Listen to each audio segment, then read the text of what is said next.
Muito bom dia a todos. Estamos aqui para mais uma aula de Teoria Geral do Direito Privado 1.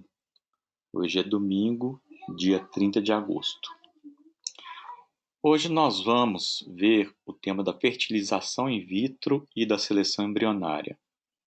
Alguns dispositivos legais já foram vistos em aulas passadas, porém eu optei por repeti-los aqui para maior facilidade da comunicação e para maior facilidade em apreensão da matéria, né? Então, vamos começar a apresentação. O objetivo dela é mostrar o que está disposto no artigo.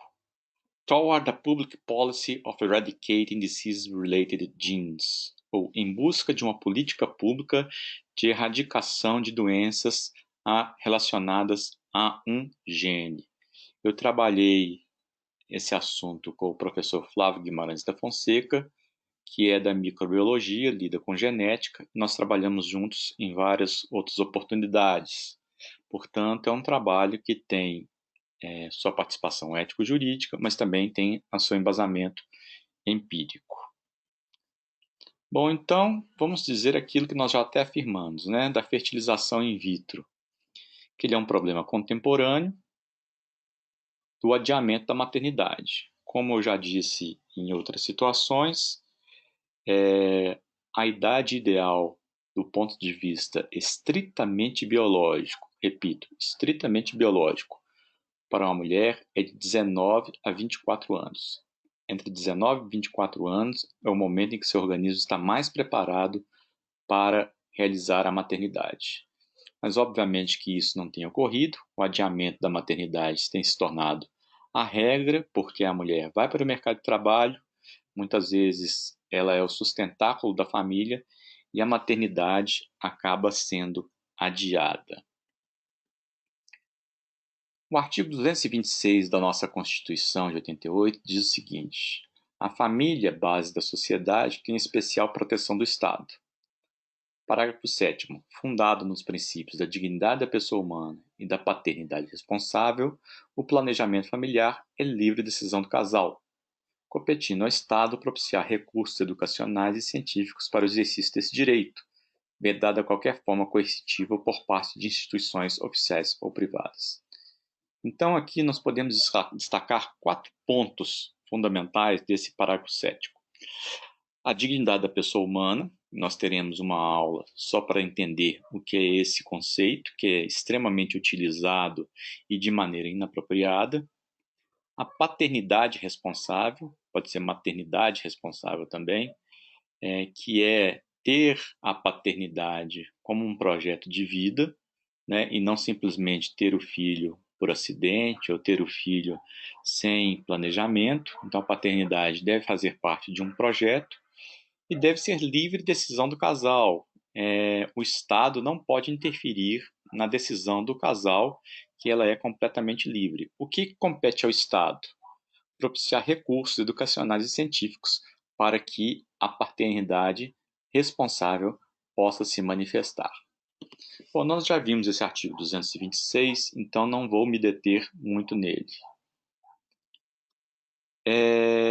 O artigo 3º da Lei 9236 de 96 diz o seguinte: o planejamento familiar é parte integrante do conjunto de ações de atenção à mulher, ao homem ou ao casal, dentro de uma visão de atendimento global e integral à saúde.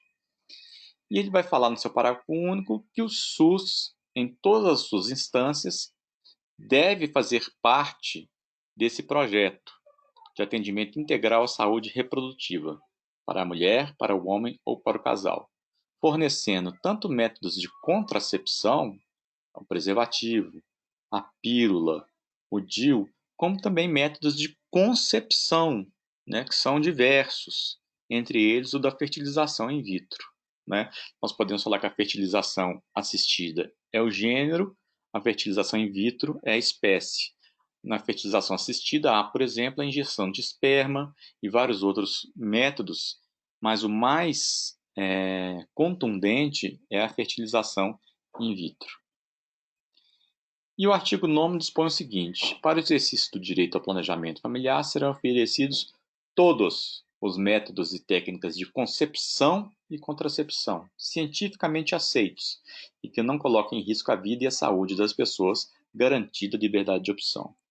Portanto, para exercer o planejamento familiar, o SUS deve fornecer todos os métodos e técnicas de concepção, desde que cientificamente aceitos.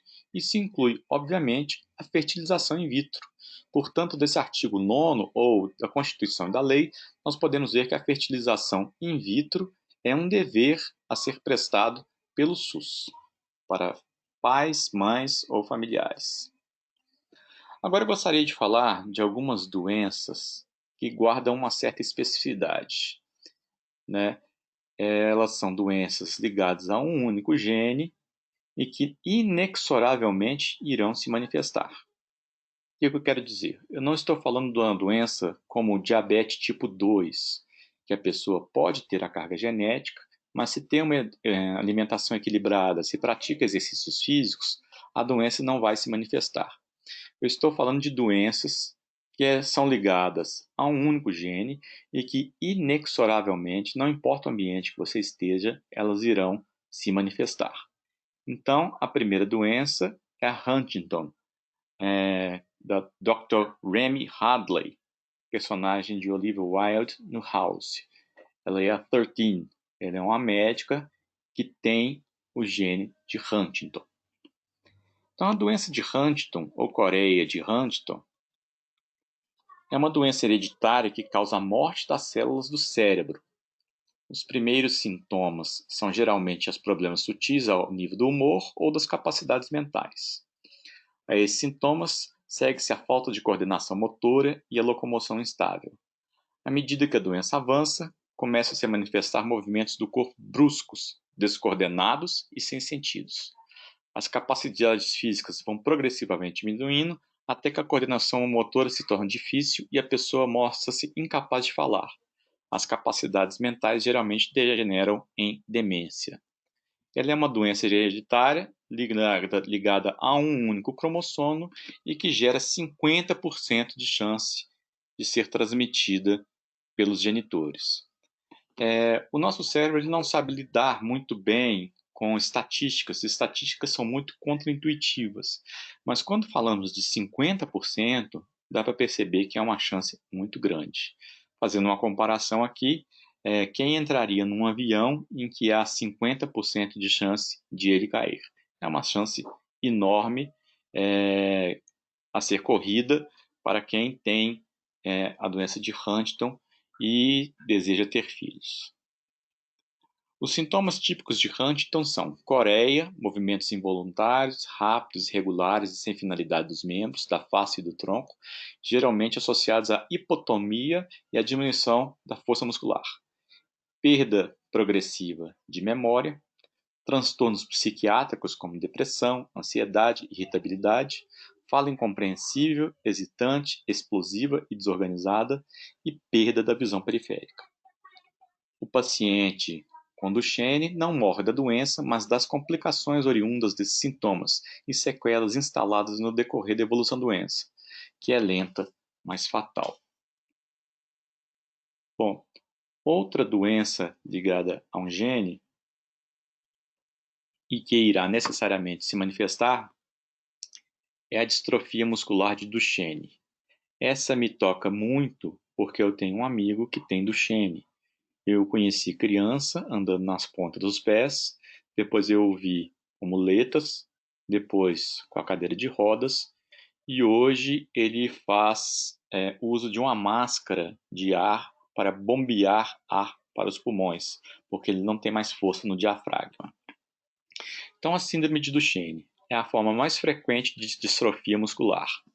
Ocorre em meninos e os primeiros sinais de fraqueza muscular surgem assim que começam a caminhar, ao redor dos 3 aos 5 anos de idade. Inicialmente percebe-se quedas frequentes, dificuldades para subir escadas, levantar-se do chão e correr, principalmente quando comparadas a crianças da mesma faixa etária. A distrofia muscular de Duchenne é um distúrbio genético ligado ao cromossomo X, que afeta principalmente indivíduos do sexo masculino. Caracteriza-se pela degeneração progressiva e irreversível da musculatura esquelética, levando a uma fraqueza muscular generalizada. Em um estágio mais adiantado, já no período da adolescência, a fraqueza muscular das pernas impedirá o jovem de caminhar, como eu havia dito. É nessa fase que inicia-se o comprometimento cardíaco-respiratório, este último pelo progressivo acometimento do músculo diafragma. O diafragma começa a perder o tônus e a pessoa não consegue inspirar, dos músculos intercostais e da musculatura abdominal, todos esses essenciais na inspiração e no mecanismo da tosse. Outra doença ligada a um gene é a fibrose cística. A fibrose cística é uma doença genética que afeta principalmente os pulmões, mas também o pâncreas, o fígado, rins e intestino. Questões de longo prazo incluem a dificuldade em respirar, tosse com muco, como resultado de frequentes infecções pulmonares. Outros sinais e sintomas podem incluir infecções dos sinos ou dos seios faciais, crescimento deficiente, fezes gordurosas, hipocratismo dos dedos da mão e do pé e infertilidade na maioria dos homens. Diferentes pessoas podem ter diferentes graus dos sintomas, mas a doença é inexorável.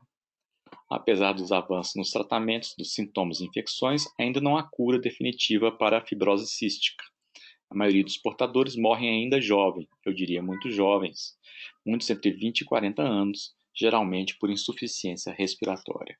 Então, tanto a Huntington, quanto a Duchenne, quanto a fibrose cística são ligados a um único gene e que, se a pessoa possui esse gene, ela necessariamente irá desenvolver a doença independente do meio em que ela habita. O que diz a nossa legislação? Em primeiro lugar, vamos no Estatuto da Criança e do Adolescente, no artigo 7º, que é o direito a nascer saudável. A criança e o adolescente têm direito à proteção à vida e à saúde, mediante a efetivação de políticas sociais públicas que permitam o nascimento e o desenvolvimento sadio e harmonioso, em condições dignas de existência. Então, nosso artigo 7º do Estatuto da Criança e do Adolescente fala que a criança tem o direito a nascer saudável. Isso nos coloca frente a uma situação complicada, dadas aquelas doenças genéticas, e é o que nós vamos tratar no correr dessa apresentação. E aí, então, vemos uma teoria que é tão famosa quanto polêmica, do professor Julian Savulescu, da Universidade de Oxford, e que foi meu supervisor quando no meu pós-doutorado. A Procreative Beneficence, ou beneficência procriativa. Não vou traduzir ao pé da letra, mas vou dizer o seguinte: se o casal ou genitores solteiros tiverem vários embriões, eles têm o dever moral de escolher o melhor embrião e será aquele que terá maior chance de levar uma vida saudável, sem complicações e, portanto, poder seguir seus planos e até mesmo sua felicidade. O que ele quer dizer? Que se você pode escolher entre vários embriões, escolha o melhor. Parece eugenia, não é? E de certa forma é uma espécie de eugenia, mas eu diria que uma eugenia positiva. E essa teoria da beneficência procriativa, ele é um dos artigos mais citados em Ética Aplicada do Mundo. Ele gerou várias reações, né? E quando eu apresento essa aula, em geral surge aquilo que eu chamo de síndrome de Loa, que é a síndrome do lourinho de olho azul. Todos falam, então, que os genitores agora vão querer só filhos loiros do olho claro. Ora, isso para mim é uma falácia. Eu quero crer que um casal afrodescendente, ou que um dos genitores seja afrodescendente, tenha muito orgulho do seu filho ter características afrodescendentes, não é? Segundo lugar, que nós já escolhemos mais ou menos como será o nosso filho quando escolhemos os genitores, se o namorado é louro, do olho claro, ou se ele é afrodescendente, ou se ele é sino-descendente, etc, etc. Terceiro lugar, que o Julian está propondo não é estética, é saúde, é evitar doenças que possam comprometer os projetos de vida da pessoa. De qualquer maneira, é uma teoria bastante intrigante, bastante polêmica, e por isso que eu a trouxe aqui, para podermos refletir sobre ela. O que diz o nosso Conselho Federal de Medicina? Ele diz o seguinte na Resolução 2121 de 2015, o diagnóstico genético pré-implantação de embriões. Ele afirma que as técnicas de reprodução assistida podem ser utilizadas aplicadas à seleção de embriões, submetida a diagnóstico de alterações genéticas causadoras de doenças, podendo, nesses casos, serem doados para pesquisa ou descartados. Então, a fertilização in vitro funciona mais ou menos da seguinte maneira, a mais trivial. A mulher toma uma dose forte de hormônios, ela gera muitos óvulos, 10, 12. Esses óvulos são fecundados, gerando 10, 12 embriões. Então, pode-se fazer uma análise genética desses embriões, principalmente quando eles atingem o 5º dia de desenvolvimento, para saber se eles carregam determinadas doenças. Desde um corante, para poder contar o número de cromossomos, até técnicas mais recentes de escaneamento do DNA para ver se há doenças presentes ou não. O Conselho Federal de Medicina afirma que é possível fazer esse diagnóstico genético pré-implantatório dos embriões. Os que tiverem a doença podem ser doados para pesquisa ou descartados. E o que acontece com casais que são portadores de um gene relacionado a uma doença hereditária? Eles têm 3 opções: não ter filhos, né? A opção por não ter uma prole. Segundo, apostar na loteria genética. Muitas vezes essa loteria ela é bem cruel, como no caso de 50% de chance que eu havia referido. Ou fazer a fertilização in vitro com o diagnóstico genético pré-implantatório. Porque fazendo a fertilização in vitro com o diagnóstico genético pré-implantatório, você vai ter certeza que o seu filho, que a sua prole, não vai ser portadora daquele gene relacionado a uma doença. Vamos voltar aqui ao artigo 4º na Lei 9236 de 96. O planejamento familiar orienta-se por ações preventivas e educativas e pela garantia de acesso igualitário a informações, meios e métodos e técnicas disponíveis para a regulação da fecundidade. Acesso igualitário, informações, meios, métodos e técnicas disponíveis para a regulação da fecundidade. Eu acho que aqui está bastante claro que a fertilização in vitro está coberta por esse artigo 4º, não é? Indo um pouco além, vamos falar agora do altruísmo procriativo, ou Procreative Altruism, proposto por 2 pós-doutorandos de Oxford, o Tom Douglas e a Catherine DeVolder. Eles dizem mais ou menos o seguinte, que se casais ou genitores solteiros decidiram ter filhos e a seleção embrionária é possível, eles têm razões morais e consistentes para escolher uma criança que irá ajudar a comunidade. Isso coloca uma posição bastante complexa, né? Como é que eu vou ter um filho que possa ajudar a comunidade, ser útil à comunidade? Uma aplicação que eu e o professor Flávio da Fonseca fizemos foi aquilo que nós chamamos de efeito vacina. Uma aproximação possível seria bloquear a transmissão vertical do gene defeituoso, não só na família, mas em escalas populacionais. Tal estenderia os benefícios da fertilização in vitro e do diagnóstico genético pré-implantatório para toda a sociedade como política de saúde pública. Então, se eu faço a seleção embrionária em uma escala populacional, a prole gerada não irá carregar aquele gene defeituoso. Não carregando aquele gene defeituoso, ela não transmitirá aos seus descendentes. Então, é um efeito parecido com o efeito vacina. Aquela pessoa que não tem o gene não propaga o gene. Isso pode acontecer com o gene da Duchenne, da Huntington, da fibrose cística, por exemplo. E é da mesma maneira que nós erradicamos doenças como a varíola, nós poderíamos agora erradicar doenças genéticas nos termos em que apresentamos. Então, essa aproximação atuaria de forma semelhante à vacina contra doenças infecciosas. Se erradicamos doenças infecciosas, agora podemos erradicar doenças genéticas. As considerações finais. A fertilização in vitro e o diagnóstico genético pré-implantatório devem ser universalizados, baseado em toda a legislação que nós já vimos. Cabe ao SUS fornecê-los, né? O Sistema Único de Saúde deve fornecer a fertilização in vitro e o diagnóstico genético pré-implantatório, e não só o aconselhamento genético, como ele costuma fazer. E se for alegada falta de recursos, nós podemos pensar que o problema remete à justiça distributiva. É análogo à educação. Se a educação de qualidade ela é muito cara, então nós temos dois caminhos: tentar expandir essa educação, ainda que cara, ou deixar essa educação na mão de uns poucos privilegiados que têm dinheiro.